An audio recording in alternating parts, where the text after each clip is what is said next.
Мухаммед Тамир и выходит в финал.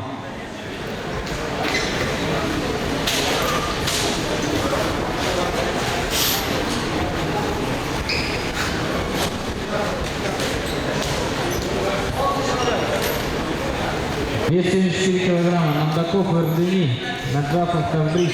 Приготовятся Цариндаржи и Варсалан, Баржи и Илья.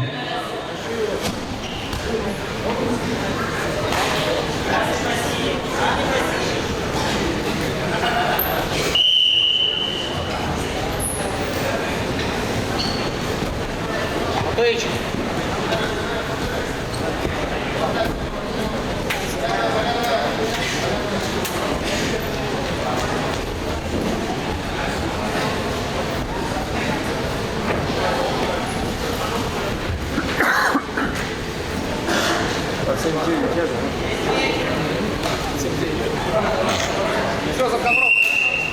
Куда ищешь? На третье место будем делать? Сразу. Давай. Что тебе лучше, да, сразу? Они заканчивают. Давай, Криш, давай на.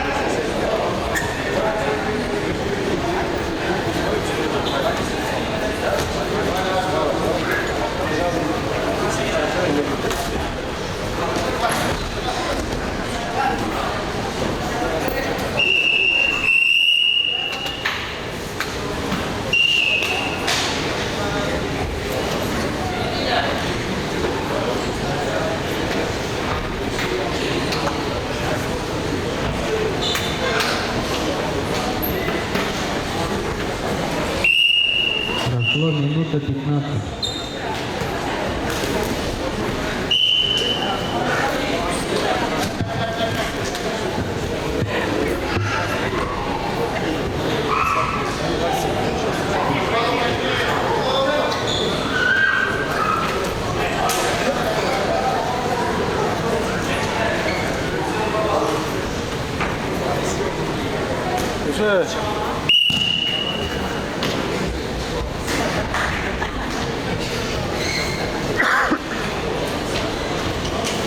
Победу на турше одержал Гамбал Рассан.